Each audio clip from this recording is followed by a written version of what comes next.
तत्सवितुर्वरेण्यं भर्गो देवस्य धीमहि धियो यो न प्रचोदयात्. The flow of time is perennial. History is part of time.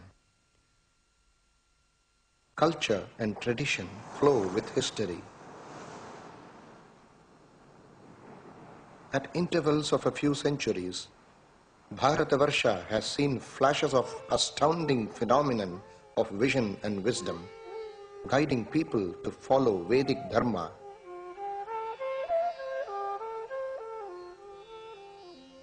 Maharishi Vedavyasa compiled the Vedas and edited them into 4.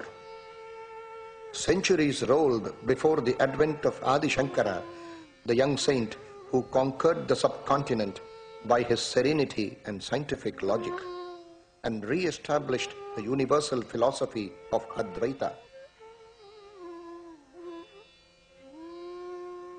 To carry on his mission, he established monastic institutions in different parts of India, including the ones at Badrinath, Dwaraka, Puri, Sringeri and Kanchipuram. Kanchipuram, one of the 7 Mokshapuris of Bharat, has been a great center of learning since time immemorial. Here, Shankara installed a Sri Chakra before the deity Kamakshi. He ascended the Sarvagnya Pitha and established a Matham with Kamakoti as the formless Shakti, manifesting as Kamakshi and as Sri Chakra. In the luminous line of Acharyas of this Matham, including Abhinava Shankara, comes the sage of Kanchi, Jagadguru Pujya Sri Chandrashekarendra Saraswati Swamigal, the 68th Shankaracharya of the ancient and illustrious Kanchi Kamakoti Peetham. We have only read about great saints world over who carried the message of God, a message of harmony and happiness for all living beings.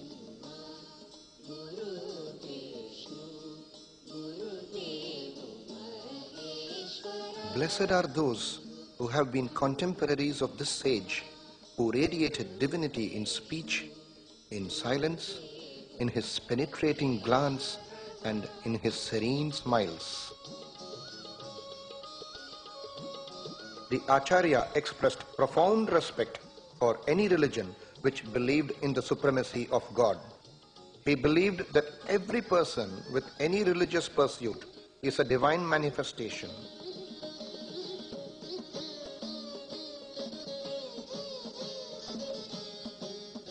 He spoke not only to the learned, but also to the innocent with equal kindness. A multimillionaire and a man in the street made absolutely no difference to him.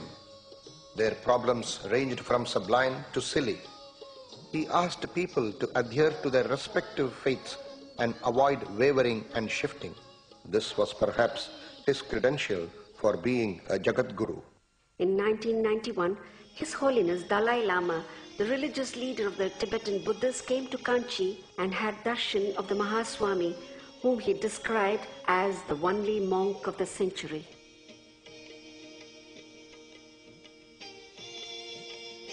Milton Singer of Chicago University wrote that the soul force of India's saints is not a thing of the past, but a living force today. Albert Franklin, the American consul, said that he saw Jesus Christ himself in the Acharya. Syed Hussein Nasser, the Vice Chancellor of Tehran University in Iran, said, "The light that I have experienced as a Muslim from saints of our faith, I realized at Kanchi." Considered as divinity in human form by millions of devotees, he merged with the infinite on 8th January 1994 at the age of 100.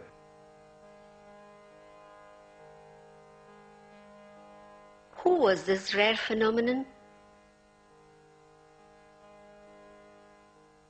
It was in this house in Vidippuram in Tamil Nadu, in a middle-class Brahmin family, Swaminathan was born in the year Jaya on the 8th day of Vaikashi month in Anusha Nakshatra, the English date being 20th May 1894.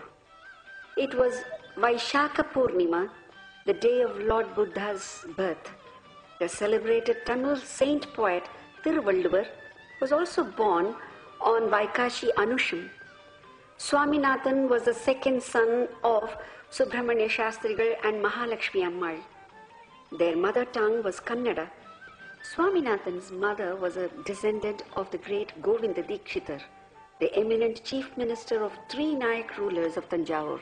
His son Venkatamaki was a celebrated musicologist and the author of the 72 Melakarta scheme.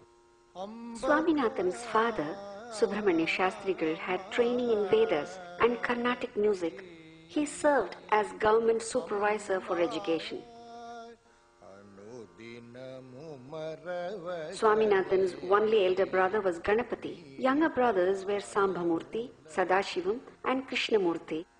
His younger sister was Lalita. The father taught Swaminathan music.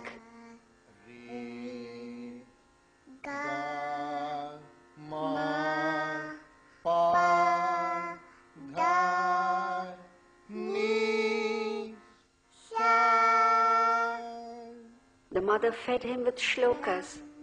He showed tremendous grasp and retention. Guru Deva Maheshwara Guru Sakshat Param Brahma Tasmai Shri Gurave Namaha. He was often taken by his parents for darshan of the 66th Shankaracharya of Kanchi Kamakoti Peetham.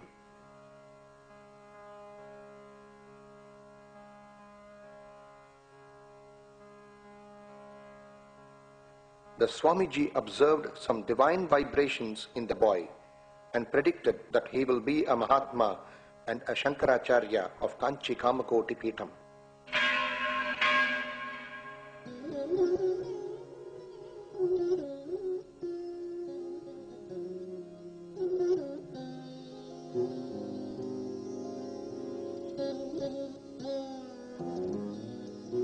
At the primary school, Swaminathan's excellence got him double promotion. Swaminathan's maternal elder cousin Lakshmi Kantan was receiving training in Rigveda. Just by listening to him regularly, Swaminathan had the sharpness to learn the verses.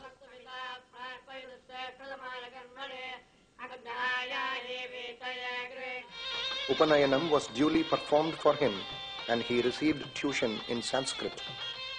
A family friend advocate, Venkatraman, was thrilled when he saw the boy's horoscope and the lines on his foot.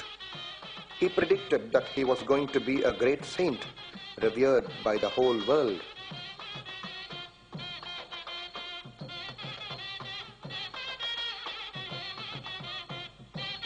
Lakshmi Kantan was a disciple attendant of the Shankaracharya Swamigal.